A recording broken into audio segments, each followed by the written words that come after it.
मराठा आरक्षणासाठी विशेष अधिवेशन बोलवावं या मागणीसाठी मागच्या 9 दिवसापासून बार्शीचे अपक्ष आमदार राजाभाऊ राऊत हे ठिय्या आंदोलनासाठी बसलेले आहेत। आपल्यासोबत सध्या राजाभाऊ आहेत।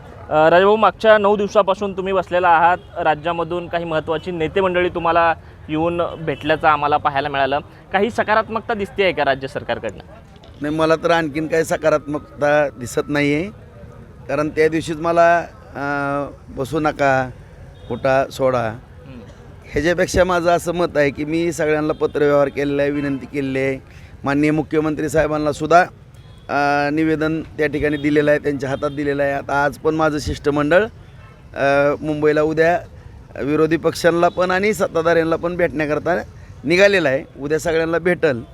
पण मला काय आणखीन जिथं 40 वर्ष सकारात्मकता एवढं मराठा समाज आंदोलन करतं दिसली नाही, तिथं माझ्यासारख्या एका साध्या कार्यकर्त्याकडनं 9 दिवस ठिय्या आंदोलन झालं म्हणून त्यातनं काय दिसेल असं मला तर वाटत नाही यांच्या सगळ्यांच्या वागण्यावरून। खरं तर जिल्ह्याचे पालकमंत्री चंद्रकांत दादा पाटील ते देखील तुम्हाला येऊन भेटून गेले, पण त्यांच्या त्या भेटीमध्ये काही सकारात्मकता आली नाही असं आपल्या बोलण्यातून पण जाणवलं। पण ते बोलताना सगळे सोयऱ्यांच्या विषयी बोलताना असं म्हणाले की देवेंद्र फडणवीसांनी हा कायदा 2017ला लागू केला। नाही, मुद्दा मूळ जो आहे, तुम्हाला या ठिकाणी गेली 40 वर्ष होऊन गेलेले मराठा समाज हा सातत्यानं आंदोलन करते किंवा एका बाजूला ओबीसी समाज बांधव आणि मराठा समाज बांधव आंदोलन करतात। हा कुठंतरी प्रश्न विशेष अधिवेशन घेऊनच ह्याचा निर्णय होणं अपेक्षित आहे।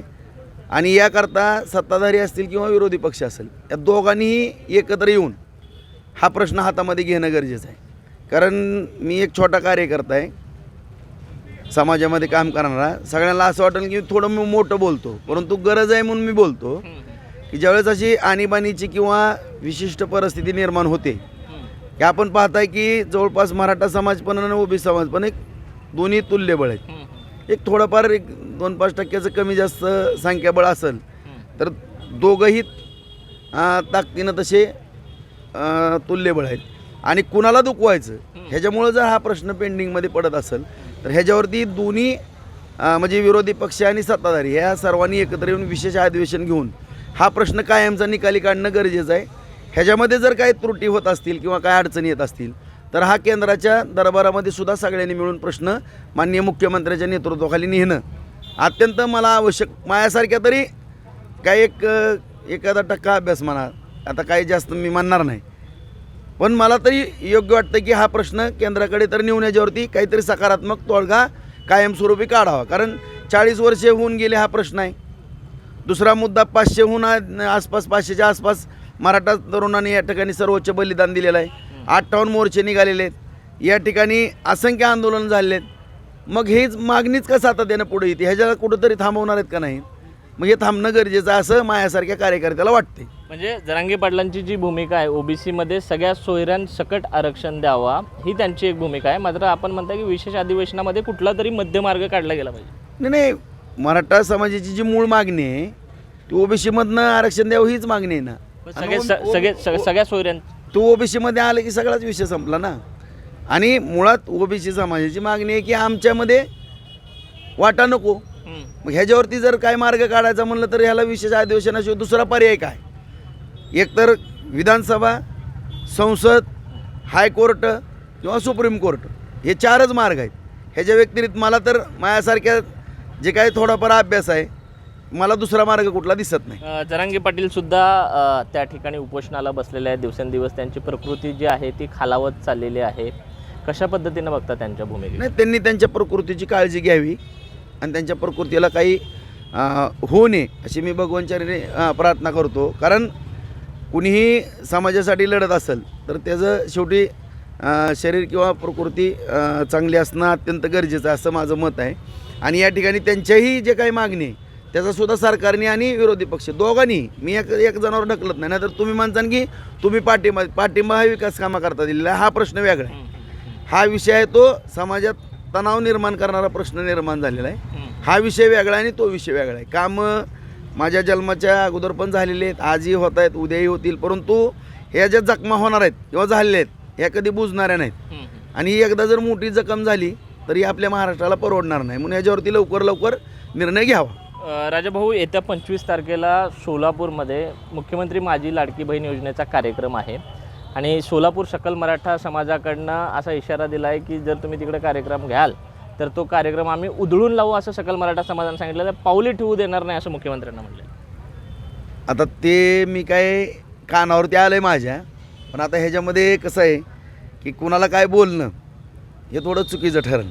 ह्याच्यामध्ये सगळा जो समाज बांधव आहे ना, सगळ्यांची बैठक घ्यावी. बैठक घेऊन एखादे निर्णय घेतले तर योग्य राहील. ज्या पद्धतीनं मी आता ठिय्या आंदोलन करायचं होतं, सगळ्या सकल मराठा समाज बांधवांची बैठक घेतली, बैठक घेऊन निर्णय घेतला आणि मी ठिय्या आंदोलनाला बसलो. तसंच संपूर्ण जिल्ह्यातल्या सगळ्याच सकल समाज बांधवांची बैठक घ्यावी आणि बैठकीमध्ये जे काही निर्णय घ्यायचे ते घ्यावे. मात्र जी भूमिका उग्र स्वरूपात आलेली आहे, इमिडिएट आलेली आहे, त्या भूमिकेला म्हणजे तुम्ही तशा अर्थानं सकारात्मक दिसत नाही. नाही, कसं आहे माहिती आहे का, हो का, एकदा जर काही गडबड करा म्हणलं आणि एखाद्या जबाबदार व्यक्तीनं जर असा विनंती केली, आव्हान केलं, तर माझा तरुण वर्ग भडकून काही करायला तयार असतो. मग आपल्या कुठल्या तरी माझ्या ह्याच्यासाठी त्या तरुणांचं भवितव्य धोक्यात आणणं हे मायासारख्याला योग्य वाटत नाही. आणि बहुतांश करून आपण मला माझ्या जीवनामध्ये पाहिलं असेल की मी मोर्चे किंवा आंदोलनं ह्याच्यापासून थोडा म्हणजे थोडं म्हणजे काय असतो की थोडं काय गडबड गोंधळ होणे. आता कुठं जरी मोर्चा असेल वगैरे मी जातो, परंतु शांतता कधी भंग होणार नाही याची काळजी घेतो. रस्ता रोको असेल तर बसतो, परंतु तिथं गडबड काय होणार नाही. कारण बार्शीमध्ये आपण पाहताय की प्रत्येक आंदोलनामध्ये मी जरी असलो तरी नेहमी शांततेची भूमिका आणि कुठंही कुठल्या मुलावरती गुन्हा दाखल होणार नाहीत किंवा त्याचं भविष्य धोक्यात येणार नाही ह्याचीच काळजी घेतलेली आहे. तरुणांचा विषय निघाला म्हणून भाऊ, आज काही तरुण जे की पोलीस भरतीची तयारी करतात असे तरुण तुम्हाला येऊन भेटले. नेमकी त्यांची मागणी काय होती आणि नेमकं प्रकार काय घडला आहे तो सर? मुळातच बार्शी तालुका हा शिक्षणाचं माहेरघर आहे. कर्मवीर जगदाळे मामांच्या आशीर्वादानं या ठिकाणी एक 25 तालुक्यातला तरुण या ठिकाणी मुलं मुली शिक्षणाकरता येतात आणि या ठिकाणी 16 अकॅडमी आहेत. पोलीस भरतीकरता जी प्रशिक्षण घेतात आणि आर्मीकरता सुद्धा त्यांच्या ज्या काय अडचणी होत्या. आणि मुळातच मी ग्रामीण भागातला आमदार असल्यामुळं ग्रामीण भागामध्ये फिरत असताना शेतकऱ्याच्या व्यथा किंवा मजुराच्या व्यथा, त्यांच्या मुलांना शिक्षण घेत असताना येणाऱ्या अडचणी किंवा फीमुळं अर्धवट शिक्षण त्यांचं सुटतं आहे, त्यामुळे त्यांच्या मनामध्ये नैराश्य येते. आणि त्या दृष्टिकोनातून मी मुलांना पण मोफत शिक्षण मिळावं, जिल्हा स्तरावरती वसतिगृह व्हावं आणि तालुका स्तरावरती वसतिगृह व्हावं ही मागणी केली. आणि तोच मुद्दा या ठिकाणी त्या मुलांनी पण सांगितला. आणि मी गेल्या वेळेस एकदा 15 दिवसापूर्वी अकॅडमीच्या कार्यक्रमाला गेलो होतो, त्यावेळेससुद्धा त्यांनी सांगितलं की भाऊ एखाद्या वेळेस ST फेल झाली किंवा अडचण आली, आमचे आईवडील डबा घेऊन आले नाहीत तर आमची थोडी उपासमार होती. त्याकरता आमच्या जेवणाच्या बाबतीमध्ये तरी काही या ठिकाणी शहर पातळीला किंवा तालुका पातळीवरती सोय होणं गरजेचं आहे. आम्ही काय करायचं, उपाय झोपायचं का, त्या बाबतीमध्ये सुद्धा आम्ही सकारात्मक निर्णय घेतला. ती पण लवकर सोय आम्ही या 4-8 दिवसामध्ये ती सोय पण करून देतो. दुसरा मुद्दा, त्यांच्या पोलीस भरतीचे काही विषय होते की 9,000 भरती करण्याचं शासनानं निर्णय घेतलेला आहे. त्यांची मागणी होती, रात्री माझ्याकडे सगळेच आले होते विद्यार्थी की भाऊ 12,000पर्यंतचा फिगर जाऊ द्या. त्याकरता मी माननीय मुख्यमंत्री यांना फोन करत होतो, गृहमंत्र्यांना, पण ती फोनवर काही संपर्क झाला नाही. मग मी मेसेज टाकल्यानंतर मला गृहमंत्री फडणवीस साहेबांचा रिप्लाय आला की 9च्या ऐवजी 12,000 आम्ही विद्यार्थ्यांची भरतीची डिक्लेरेशन देतो. त्याचबरोबर पाठीमागं पण वयोमर्यादा संपुष्टात आलेली होती, परंतु ती मी वाढवण्याकरता प्रयत्न केले, त्याला यश आलं. काही बऱ्याच जणांनी केले, त्यात मी जास्त प्रयत्न केले, त्यात यश आलं आणि ते डिसेंबरला संपती.